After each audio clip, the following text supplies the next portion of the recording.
Assalamualaikum warahmatullahi wabarakatuh, teman-teman semuanya. Alhamdulillah, hari ini akan kedatangan sosok connecting people. Saya lagi ke event besar, ada ulama, ada apa, ada beliau. Saya datang kemana aja, ada beliau. Dan beliau menghubungkan satu titik dengan titik lain, terhubunglah kekuatan umat. Beliau adalah Udayan Harlan. Apa kabar, Dah? Alhamdulillah. Masya Allah, makasih Senang sekali jumpa Ustaz. udah datang di studio kecil kita. Yang Alhamdulillah. studio ini memang mengungkap kisah-kisah, inspirasi, dan perjalanan hidup dari tokoh-tokoh yang hebat dan menghebatkan. Masya Allah. Dan kami menganggap Dayan ini punya kemampuan untuk mengkoneksikan tokoh-tokoh, pakar politik, tokoh nasional, ulama, habaib dalam satu wadah. Orang ingat Udayan, ingatnya saling sapa. Masya Allah, Masya Allah. Rencananya kalau di obrolan ini kalau ngobrol tentang Udayan akan panjang sekali. Belum tentang anak beliau yang Masya Allah ya, Yahya itu saya baca berita masih kecil aja udah pakar IT. Bahkan udah bisa membangun laman seperti Facebook di zaman itu ya. Bahkan nandingin Facebook teman-teman semuanya. Nah, saya mau cerita dulu. Apa yang membuat awal-awal itu tertarik sekali di dunia silaturahmi. Saya nggak mudah loh zaman sekarang, dan udah itu bisa menjahit semua ketokohan dalam satu wadah yang nanti akhirnya jadinya saling sapa. Ya, Masya Allah Ustaz. Bismillahirrahmanirrahim. Mungkin gini Ustaz, saya kalau dibilang satu makhluk, saya itu orang gampang haus. Habis minum haus lagi, minum haus lagi. Artinya saya baru saja bertemu satu guru, saya kangen sama guru saya yang lain. Datang lagi, datang kemana. Akan tetapi kan tidak ada meeting pointnya gitu ya. Itulah yang menjadikan saya memohon kepada Allah agar dapat penugasan gitu. Dapat penugasan di mana para guru ini bisa bertemu ilmunya, bisa bertemu inspirasinya, dan juga bisa bertemu fisiknya. Itu yang sering adakan pertemuan para guru, para ulama. Sekalipun di situ kalau orang awam itu kayaknya nggak mungkin deh tokoh NU sama tokoh yang lain bisa bertemu. Itu. Mereka duduk satu meja bisa ketawa-ketawa bareng, cair, hal yang tidak terbayangkan. Ya semua itu ya karunia Allah. Dan ini sebenarnya terjadi awalnya itu Ustaz di persimpangan jalan hidup saya secara panjang ya. Nah, betul. Jadi waktu itu saya kan lagi siap-siap karena baru selesai S1. Saya akan mengukir langkah-langkah saya ke depan. Saya ingin jadi profesional, saya akan jadi pembisnis kayak saya suka ya. Saya daftar di PVM, saya mau kuliah MBA gitu. Sebelum tes itu saya diajak teman saya, Budi Faisal namanya, sahabat saya. Ngaji di AA. Yuk kita kaget ya di tahun berapa itu? Tahun 91. Waduh, udah ketahuan senior. 91 saya SMP udah. Tua-tua saya ya. 91. Jadi saya ini kalau AA ini saya jatuh cinta pada pendengaran pertama. Ketika menyimak kajiannya pertama kali. Ya, saya jatuh cinta sangat klop sekali. Dan habis pengajian itu ya saya tetap duduk ajak ngobrol, dan mungkin ketika itu wadah hati saya sedang terbuka gitu ya. Sampaikan juga mungkin dengan sangat tulus gitu ya. Saya kan lagi di persimpangan nih, bukan persimpangan. Saya mau ke Jakarta. Saya mau kuliah MBA, saya berkarir sebagai pengusaha karena saya waktu itu sudah punya banyak kenal juga tokoh-tokoh ya. Tapi ya sampaikan bahwa orang hebat itu bukan orang yang gelarnya banyak, perusahaannya banyak, tapi orang yang paling banyak meng-create manfaat untuk umat. Nah itu saya mulai kepalanya langsung jalan itu. Oh saya perlu para guru ini saya belajar, dan saya bagaimana mereka itu juga punya suatu ketekatan dan wadah interaksi. Ditambah lagi pas itu ada ide-ide bagaimana utilisasi teknologi untuk mendukung dakwah. Itu berkembang terus dari 91 terus sampai sekarang. Banyak turunan produk teknologi yang kita sudah implementasikan, dan terakhir ada saling sapa, dan nanti juga ada satu kita bahas, kita mau buat satu layanan yang lebih canggih lagi. Alhamdulillah. Jadi memang basic awalnya memang hobi berguru, berkunjung silaturahmi, titik baliknya itu sebenarnya ketika ketemu AA ya. Itu kayaknya putar baliknya di situ tuh. Yang tadinya mau ngurusin diri sendiri, egois lah dalam tanda kutip, jadi berpikir wah manusia paling bermanfaat. Itu. Dan setelah itu apa yang langkah-langkah dilakukan waktu itu? Jadi waktu itu tidak lama sesudah semangat kita kenal waktu mau membangun Darut Tauhid yang itu sudah sangat tidak muat. Kita bagaimana membebaskan lahan. Saya dapat tugas buat proposal, dekatin siapa-siapa, dan tidak hanya di Darut Tauhid, Ustaz Fatih. Saya juga berkiprah di Masjid Salman, di lembaga lainnya, dan juga kalau saya ke Jakarta juga lembaga lain yang udah ya nih connecting people ada di mana-mana. Di mana-mana. Kayak udara. Di mana-mana orang ngirain saya itu karyawan Istiqlal. Suatu waktu saya dikira saya ke ISQ ada beliau ISQ. Saya di AQL dikira saya orang AQL. Padahal saya ibaratnya saya berguru di mana-mana. Dan saya nyaman harus jadi kayak beliau nih kita nih. Bisa ada di mana-mana. Nggak mudah tuh. Sangat senang. Cuman pada intinya itu keywords itu adalah khairunas anfa'ulinnas itu. Juga karena saya orang Padang. Otak bisnis kan ada Ustaz. Iya. Orang pembisnis sama kan untung. Padang, gitu. Pandai dagang ya. Karena kita mungkin tidak bisa untuk mencapai suatu level intensitas ibadah yang sebegitu tinggi gitu ya, tinggi sekali. Kita bukan seorang abid yang mampu. Tapi kan ada penjelasan ya, mandala ala khairin falahu ajrun. Kita akan dapat bagian dari kebaikan yang kita sampaikan dan itu menjadi amal. Sehingga ya kita pikirkan bagaimana cahaya ilmu dari guru ini bisa pertama kita dokumentasikan Ustaz.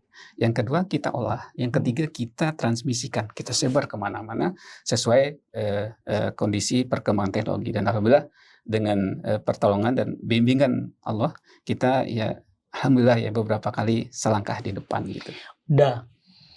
Yang namanya gerakan Islam, organisasi Islam itu ada ego. Kadang-kadang si A merasa kelompoknya yang paling benar, paling sesuai sunnah, paling sesuai dengan syariat, sementara yang lain tidak. Itu bisa dikumpulkan dalam satu forum. Gimana ngatasin ego-ego masing-masing itu? Ya. Atau pernah punya pengalaman apa untuk kemudian bisa menyatukan sama semua. Gini, saya sendiri juga merasakan hal itu.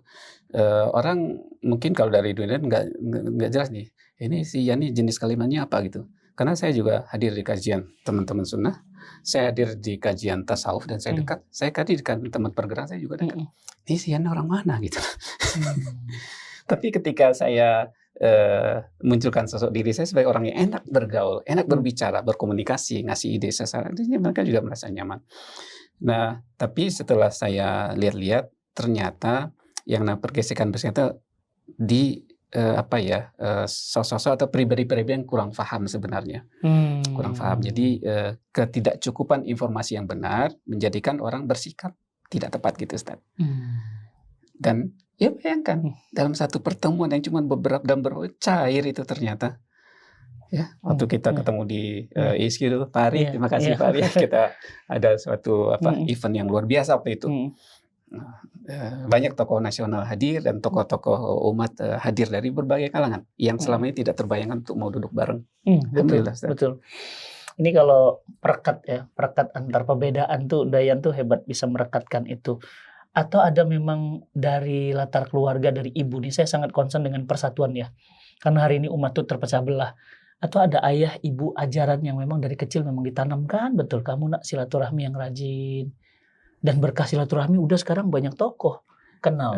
Mau undang siapa aja bisa datang. Ya. Semata-mata ini karunia Allah ya. Kalau orang tua siapapun pasti berharap anaknya itu berada di lingkungan yang baik dan melakukan hal yang baik-baik. Yang kita tahu kebaikan itu menjadi terakselerasi nilainya itu manakala kita sambungkan Ustadz ya. Makanya Saling Sapa punya moto connecting the goodness, menyambungkan antara satu kebaikan dan kebaikan lainnya gitu. Nah, itulah yang menjadikan buah fikir, hasil diskusi, musyawarah, dan tapi yang paling mendorong itu adalah berkah silaturahminya Ustadz. Menjadikan kita sangat mudah untuk bisa menyemangati suatu rencana besar. Misal dari 212 itu ternyata bisa menyatukan Ustadz. Ya, luar biasa itu event besar. Nggak ada iklan, nggak ada undangan, tiba-tiba kumpul jutaan orang dalam satu titik yang sama. Allah kumpulkan. Masya Allah. Nah, akhirnya persatuan itu diwadahin lah, kan gitu ya. Wadah yang saya tahu, yang antum sedang bangun ini kan salingsapa.com. Di sana ada Ustadz A, B, C semua ngisi, disiarkan begitu ya. Saya cuma mikir, dananya dari mana itu? Kan nggak mudah dan nggak murah. Iya. Operation cost-nya. Bahasa hakikatnya Allah mudahkan ya. Iya. Saya ini Ustaz, orang bilang kita nggak boleh minta jabatan. Jadi kemarin itu Ustaz, tahun kemarin saya beranikan untuk minta jabatan. Bukan minta saya berkontestasi Ustaz. Saya mungkin dari 2 tahun yang lalu pengen jadi dirut TVRI. Oh. Saya pengen. Kenapa? Infrastruktur paling lengkap, coverage paling bagus, paling lengkap itu ada di TVRI, bukan di TV-TV biasa. Akan tetapi ya beberapa catatan lah saya rasa ini kalau kita implementasikan gagasan, konsep dan materi kita ini akan jauh punya impact yang luar biasa besar. Saya tahu bahwa di tahun kemarin itu anggarannya 1 tahun tuh 1.700 miliar, artinya 1 hari 5 miliar lebih satu hari. Seharinya segitu. Nah dari situ saya pikir 2 hal, kita mau ke sana atau tidak.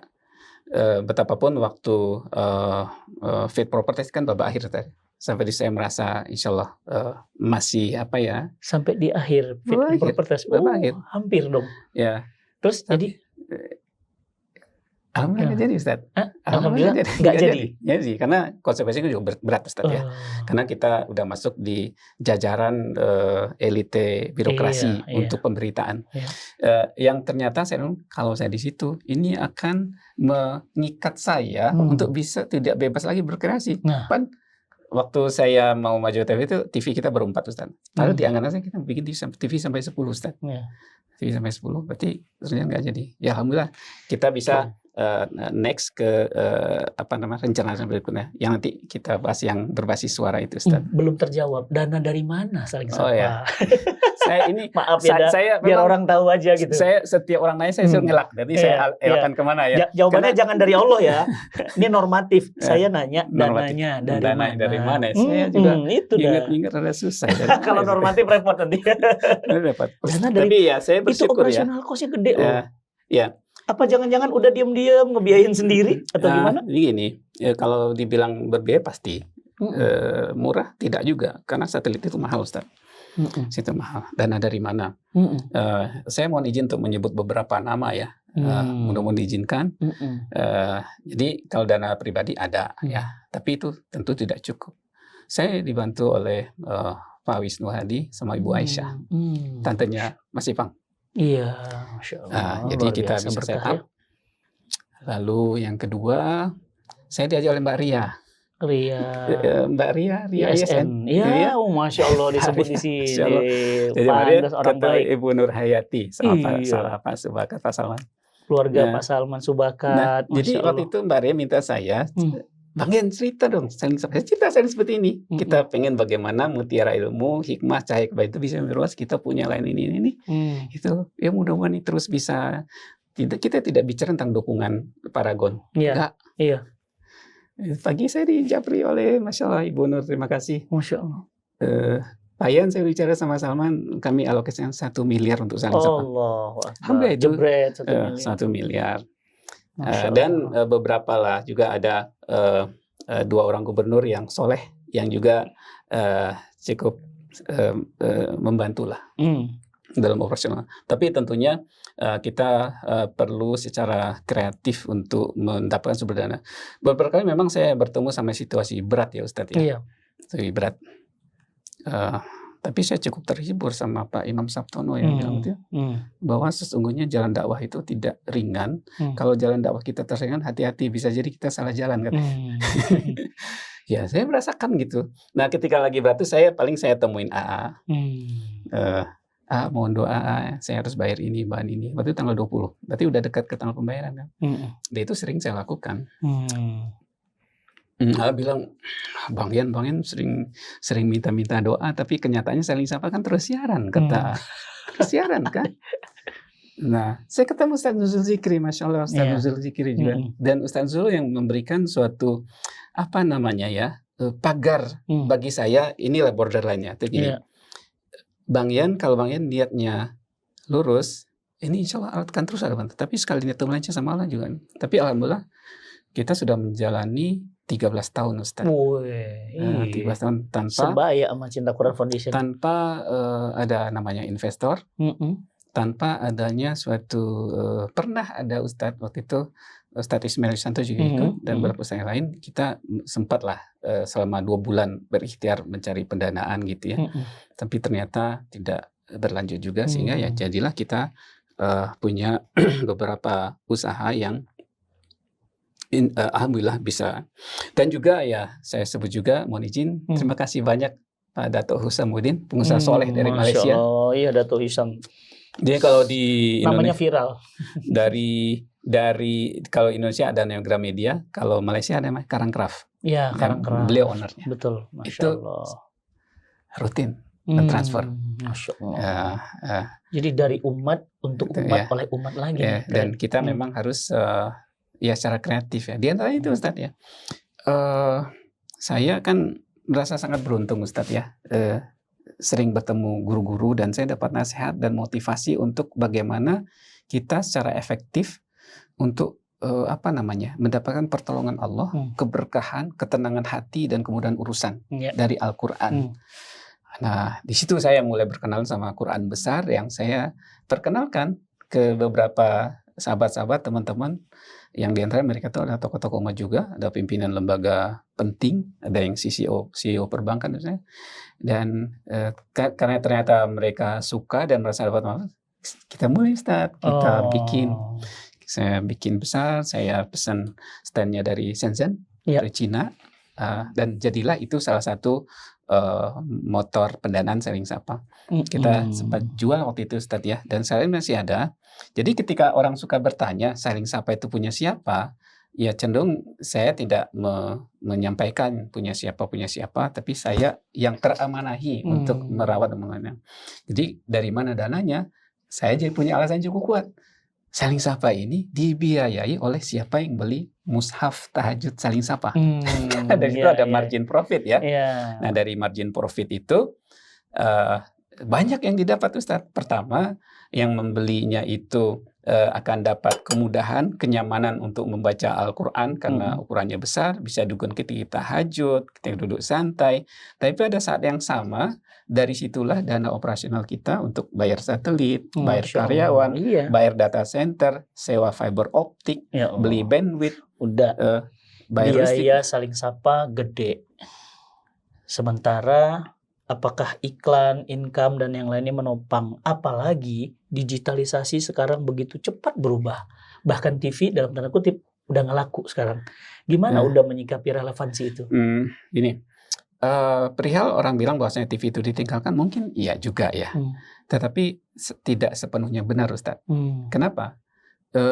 TV utama sebelah, maaf ini nggak apa-apa saya sebut ya, TV One misalnya.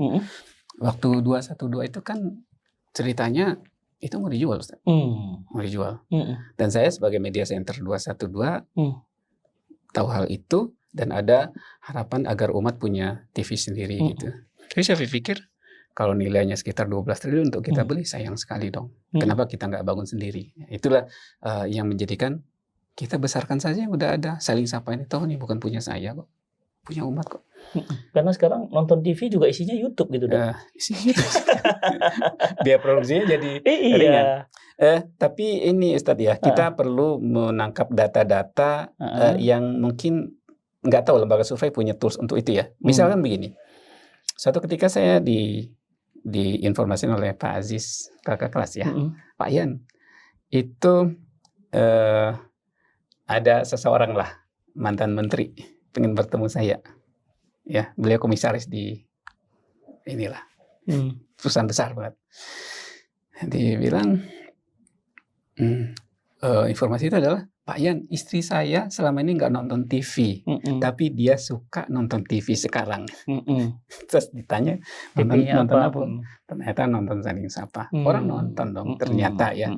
Lalu bila orang nggak nonton juga, atau juga masalah coverage ya. Ternyata orang Brunei juga nonton Ustaz.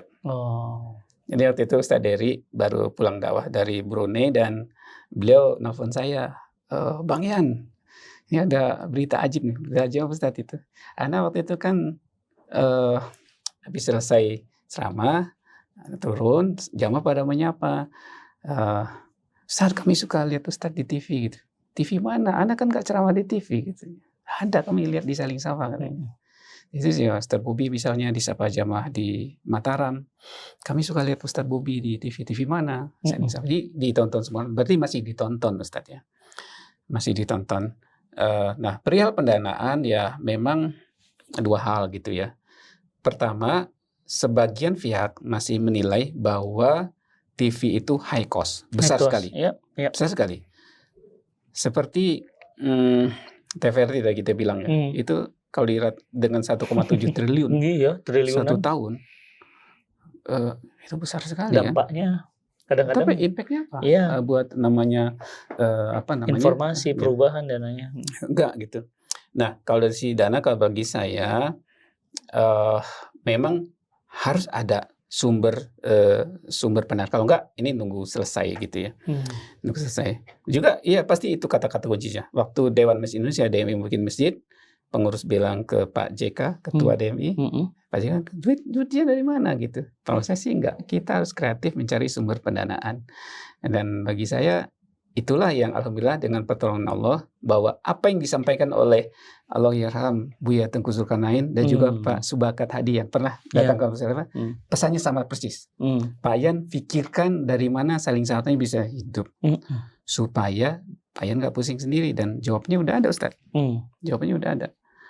Sudah berjalan ya, seperti yang Mushaf Tahajud itu udah jalan. Itu Masya Allah, alhamdulillah sekali itu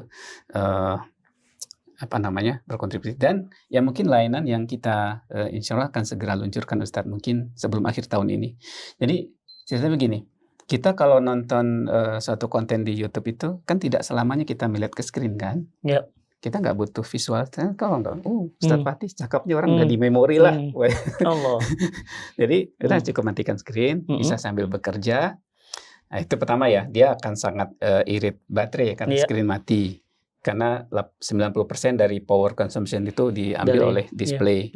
Yang kedua, hemat bandwidth. Nah, kalau berbasis audio itu dengan bitrate-nya cukup baik Ustadz ya, itu 1/43 bandwidth terpakai. Nah, ini sangat membantu. Mengingat ya, para guru kan selalu mendorong kita, jadilah bagian dari solusi, jadilah bagian dari solusi. Nah, inilah juga yang menjadi pendorong saya dalam bagaimana perjalanan Saling Sapa ini. Waktu Saling Sapa masih berupa media streaming, yang kita live itu, yang saya tahu, pertama, bahwa coverage dari 3G itu, yang siap untuk streaming itu, di Indonesia tahun 2012-2013 masih sampai 2016 Ustadz, masih sekitar 30%. Di luar itu, sayup-sayup lah, buffer ya. Nah, harus ada solusinya. Solusinya kita tidak tergantung lagi dari internet. Kita implementasilah teknologi satelit. Pada saat itu juga tidak ada titik yang tidak terjangkau. Puncak gunung, di lembah, tengah laut. Jadi orang nonton Saling Sapa. Keren. Dan kedua, orang nonton tanpa khawatir ngabisin kuota. Paling dia bayar listrik saja Ustadz. Dan karakter yang saya tahu di antara pemirsa itu, pagi pas bangun, ibu-ibu yang namanya, dia udah nyalain TV-nya, nonton Saling Sapa, bermata jam tidur. Nggak sayang tuh. Itu TV-TV LCD itu Ustadz, itu kan cuma sekitar 50 watt konsumsinya. Padahal 1 kWh kan 1600. Berarti kalau dia nyala 32 jam, itu baru ngabisin uang 1600. 40 rupiah Ustadz, 1 jam. Jauh hemat. Hemat berarti sekali. Akan berevolusi dong. Ya, jadi orang masih oke. Dan sifatnya itu dia nyalakan, dia pantengin aja. Nah, itu yang kita syukuri. Nah, yang ketiga, perihal ini. Kira-kira mungkin 1,5 tahun yang lalu, saya ngobrol sama tukang gorengan Ustadz di sekitar Bendungan Hilir, dekat rumah saya. Ustadz tuh lagi tayangkan video UAS, ceramah UAS sambil goreng-goreng, motong goreng. Saya tanya, Bang, ini abang download, abang copy filenya atau abang streaming? Abang streaming. Oh, streaming ya? Ya lumayan dong ngabisin kuota. Iya lumayan. Abang beli kuota internet berapa? Saya beli 50 ribuan lah. Emang cukup? Enggak. Saya beli 3 kali 150. 3 kali 150 jadinya kan? Tukang gorengan. Dia kan nggak melihat screen. Dia sambil motong-motong kan? Iya. Nah, ya mudah-mudahan ada solusinya. Iya, nah, solusi. Jadi pakai teknologi kita yang namanya voice, modenya namanya voice, kan bandwidth terpakai, kuota terpakai itu hanya 1/40-nya. Jadi kalau ya setelah hitung kasar lah gitu ya, kalau dia ngabiskan uang untuk beli kuota 150.000, kalau nanti pakai yang punya kita ini, tinggal berapa? 5.000 rupiah paling. Sangat irit, 1/40-nya, nggak sampai 5.000. Keren. Jadi kita harus pikir solusi. Jadi bagaimana orang yang tidak terjangkau dalam wilayah, dalam coverage area sinyal 3G atau 4G LTE itu, dia pakai parabola. Lalu yang kedua, orang masih sensitif dalam hal bandwidth terpakai, kuota terpakai, ada ini yang sangat hemat. Dan yang ketiga, orang malas pasang parabola misalkan. Nah, saling sapa lagi kembangkan juga layanan IPTV yang mirip-mirip wujud akhirnya itu seperti Netflix, Ustaz. Netflix. Kita juga punya. Jadi orang yang nggak mau pasang parabola, dia bisa nonton terus. Tapi dia di rumah udah punya internet yang bagus, unlimited. Udah, nanti saling sapa juga ada yang di itunya. Seperti Netflix kita buat. Keren banget. Jadi visioner beliau. Ekosistem kita harus lengkap. Ada TV satelit yang menjadikan seluruh titik bisa terjangkau. Iya, mau gunung, lautan, danau semua dapat nonton. Dan dulu kita sempat pakai 2 satelit, Ustaz. Jadi konfigurasi 2 satelit itu namanya Global Beam. Dengan Global Beam itu menjangkau Asia Pasifik. Jadi waktu itu pemirsa kita ada yang dari Jeddah, ada laporan, ada dari Mesir, karena jauh besar sekali. Tapi kalau yang satu satelit itu sama se-ASEAN. Tapi alhamdulillah sangat bersyukur kita, Ustaz. Di hari pertama tayang kita itu, di hari Jumat sore, kita kasih nomor kontak, Ustaz. Jadi senang adanya tayangan dakwah ini. Saya dari Mamberamo, Papua ya, pendalaman. Ada yang dari Padang Panjang, kampungnya dari Demak nih. Ada dari Medan. Jadi bukti kalau siaran kita ini menjangkau luas. Masya Allah, Ustaz, bersyukur sekali saya. Udah dan saya nggak akan lama dan nggak akan selamanya di dunia. Pasti akan pulang. Apa planning untuk mempersiapkan itu? Apakah Yahya yang sekarang sudah jadi dalam tanda kutip pemain IT itu memang udah disiapkan untuk mengganti ayahnya suatu saat ketika udah pulang menghadap Allah? Udah siapin belum generasi pengganti? Ya, itu memang selalu menjadi pemikiran saya dan sangat sering saya sampaikan juga bahwa jangan sampai sesudah nanti Udayan dah dipanggil pulang, ini juga selesai, jangan sampai gitu. Makanya saya selalu memohon ke Allah, ya Allah gitu ya, kirim orang-orang terbaik untuk melanjutkan perjuangan khidmat dakwah ini. Kalau anak-anak juga tentunya saya harapkan ya menjadi bagian dalam gerakan ikhtiar memasifkan kebaikan ini. Tapi karena ini positioningnya atau namanya dari si legal aspeknya bukan milik keluarga perorangan, terbuka gitu ya. Ini akan menjadi suatu komunitas ya. Saya ibaratnya bahwa ekosistem saling sapa ini sistem yang sangat expandable, artinya itu sangat siap berkembang gitu. Saya dulu kan merasa, Ustaz, Cinta Quran punya TV lah, nanti saya bantu. Udah Cinta Quran TV. Tapi yang ini, yang satelit, yang tanpa internet, tanpa kuota. Karena kita nelayan tuh, Ustaz, dia kadang-kadang sebulan loh baru pulang ke rumah. Dia di laut, nggak ada data di situ. Nggak ada internet di tengah laut. Dia kalau pakai internet dari satelit mahal banget. Tapi kalau dia pasang parabola yang cuma 500.000, diisi lihat Cinta Quran, Fatih Karim bisa masuk tetap ke sana.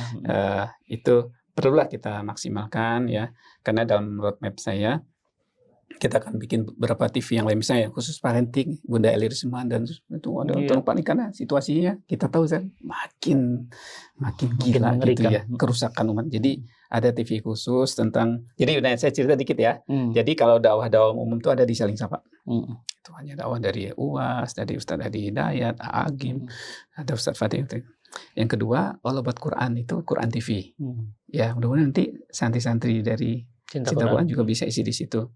Yang ketiga, Muslimah TV. Itu hanya ustazah. Karena materi-materi terutama fikih ya, fikih muslimah itu khas ustazah yang paling tepat sampaikan, bukan ustaz. Karena rada kagok juga sampaikan. Ada TV yang Nabawi TV, Medina TV. Nah, kita juga pengen TV tentang olahraga. Jadi bukan olahraga tontonan, tapi TV yang mengajak orang untuk bergerak. Bagaimana dia untuk dia berolahraga, bagaimana dia ngatur gizi.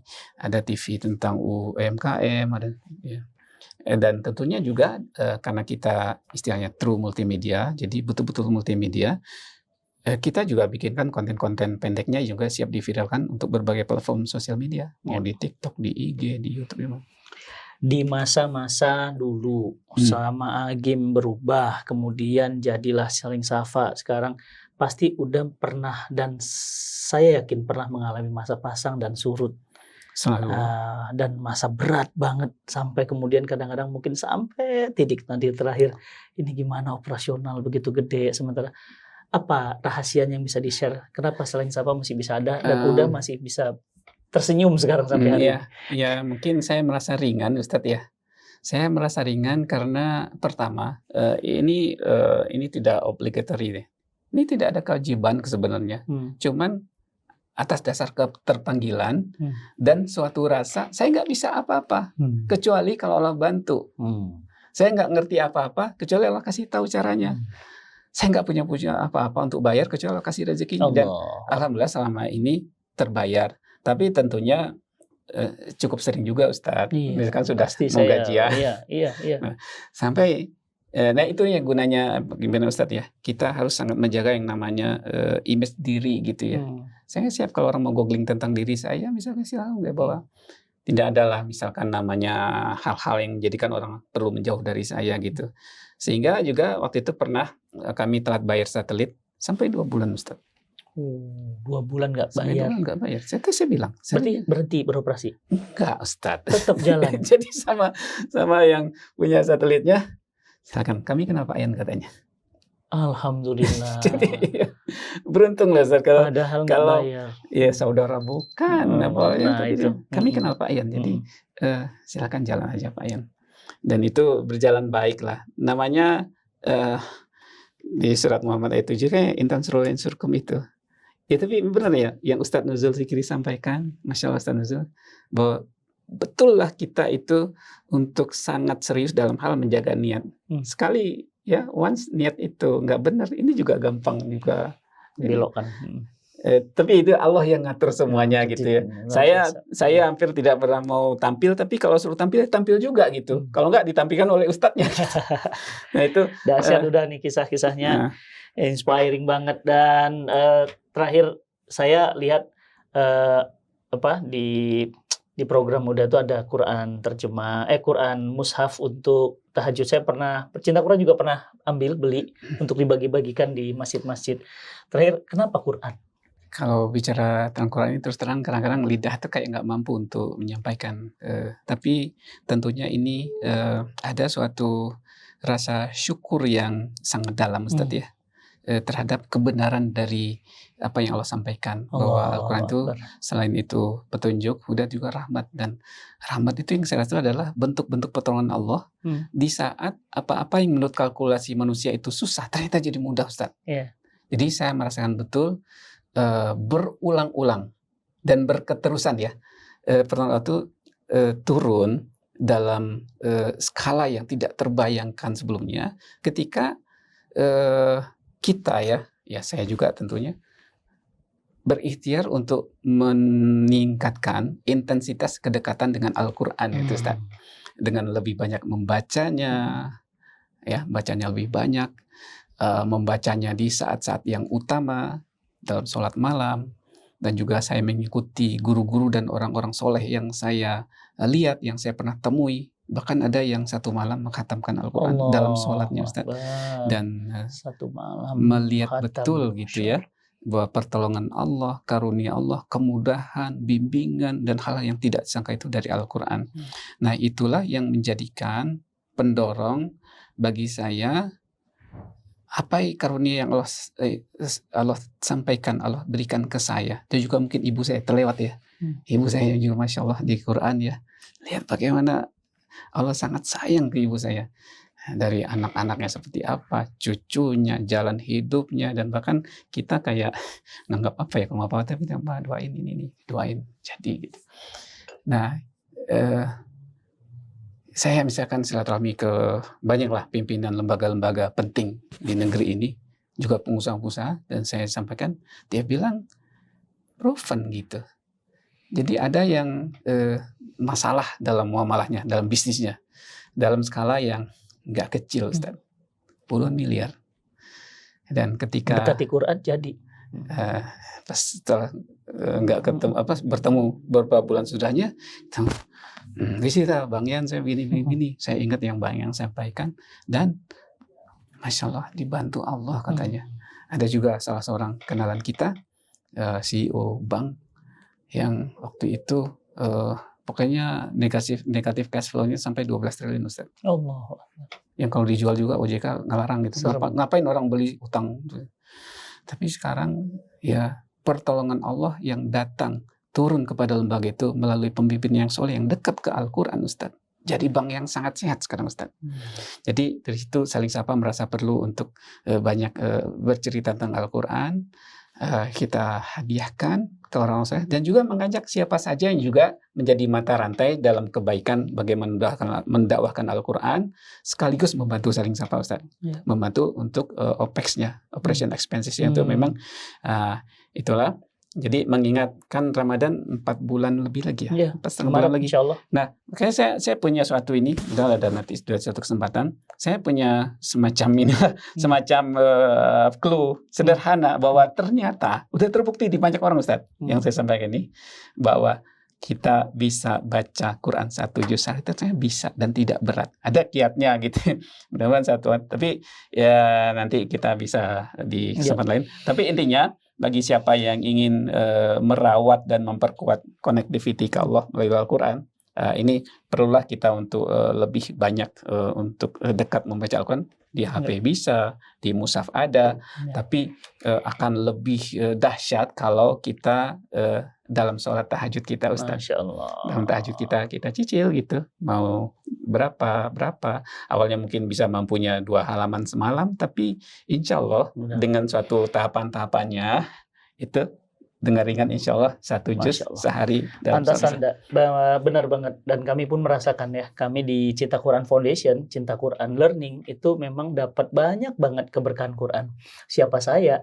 Tapi sekarang Masya Allah tim kita begitu banyak ya, gedung-gedung wakaf kita begitu banyak, selesai semuanya. Bahkan bangun masjid di Jepang itu karena berkahnya Quran. Teman-teman jangan remehin ya Quran, walau hanya baca.